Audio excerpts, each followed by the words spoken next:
പരീക്ഷ അടുത്ത് വരുമ്പോൾ പലതരത്തിലുള്ള സംശയങ്ങൾ വരുന്നത് സ്വാഭാവികമാണ്. പറഞ്ഞു വരുന്നത് ജൂൺ മാസം 10 മുതൽ, അതായത് ഈ വരുന്ന ചൊവ്വാഴ്ച മുതൽ തുടങ്ങാൻ പോകുന്ന 4ാം സെമസ്റ്റർ പരീക്ഷകളെ കുറിച്ചിട്ടുള്ള ചില സംശയങ്ങളാണ്. ഈ 4ാം സെമസ്റ്റർ പരീക്ഷകൾ തോറ്റു കഴിഞ്ഞാൽ 6 സെമസ്റ്ററിനുള്ളിൽ വീണ്ടും 4ാം സെമസ്റ്റർ പരീക്ഷ കോൾ ഫോർ ചെയ്യുമോ, 3 വർഷത്തിനുള്ളിൽ എഴുതിയെടുക്കാൻ സാധിക്കുമോ, അങ്ങനെയുള്ള പല സംശയങ്ങളും.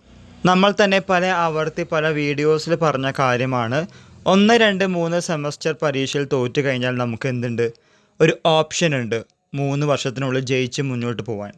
എന്നാൽ 4ാം സെമസ്റ്റർ മുതൽ പരീക്ഷകൾ തോറ്റു കഴിഞ്ഞാൽ 4, 5, 6 സെമസ്റ്റർ പരീക്ഷയിൽ ഏതെങ്കിലും ഒരു സെമ്മിൽ ഒരു പരീക്ഷ തോറ്റു കഴിഞ്ഞാൽ, സപ്ലിമെൻ്ററി കിട്ടിക്കഴിഞ്ഞാൽ 3 വർഷത്തിനുള്ളിൽ നമുക്ക് അത് എഴുതിയെടുക്കാം എന്നുള്ള ഒരു ചിന്ത അത് വളരെയധികം ദുർഘടമാണ്. അങ്ങനെ സാധിക്കുകയില്ല.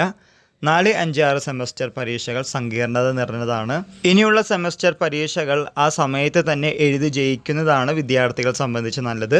അല്ലെങ്കിൽ നമ്മൾ ജൂനിയേഴ്സിനൊപ്പം എഴുതേണ്ടി വരും. മേ ബി ഒരു വർഷം നിങ്ങളുടെ നഷ്ടപ്പെടാനുള്ള സാധ്യതയും വളരെ കൂടുതലാണ്. കൂടാതെ 3, 4 വർഷ ഡിഗ്രി UG പ്രോഗ്രാം ഉള്ളതുകൊണ്ട് അവരുടെ റെഗുലർ വിദ്യാർത്ഥികളുടെ പരീക്ഷകൾക്ക് ശേഷമായിരിക്കും സപ്ലിമെൻ്ററി പരീക്ഷകൾ ഉണ്ടായിരിക്കുക. എക്സാമ്പിളായിട്ട് പറയുകയാണെങ്കിൽ 3 വർഷ ഡിഗ്രി പ്രോഗ്രാമിൻ്റെ ഫസ്റ്റ് സെമസ്റ്റർ പരീക്ഷ നടന്നത് 4 വർഷ ഡിഗ്രി UG പ്രോഗ്രാമിൻ്റെ ഫസ്റ്റ് സെമസ്റ്റർ പരീക്ഷ കഴിഞ്ഞിട്ടാണ്. അതുപോലെ തന്നെയാണ് 2ാം സെമസ്റ്ററും. 4 വർഷ ഡിഗ്രി UG പ്രോഗ്രാമിൻ്റെ 2ാം സെമസ്റ്റർ പരീക്ഷ കഴിഞ്ഞു. 4 വർഷ ഡിഗ്രി UG പ്രോഗ്രാമിൻ്റെ 3ാം സെമസ്റ്റർ ക്ലാസ്സുകൾ തുടങ്ങി. ആ സമയത്താണ് ജൂൺ 23 മുതൽ 2ാം സെമസ്റ്റർ സപ്ലിമെൻ്ററി ഇംപ്രൂവ്മെൻറ്റ് പരീക്ഷകൾ കോൾ ഫോർ ചെയ്തിരിക്കുന്നത്. അങ്ങനെ വരുമ്പോൾ ടൈം ലാഗ് വരാനുള്ള സാധ്യത വളരെ കൂടുതലാണ് എന്ന കാര്യം വീണ്ടും ഓർമ്മിപ്പിച്ചു എന്ന് മാത്രം. ഇനി പേടിക്കേണ്ട സമയമല്ല. ഉള്ള സമയം സ്മാർട്ട് വർക്കായി മുന്നോട്ട് കൊണ്ടുപോവുക. പ്രത്യേകിച്ച് previous year question paper analyse ചെയ്യുക.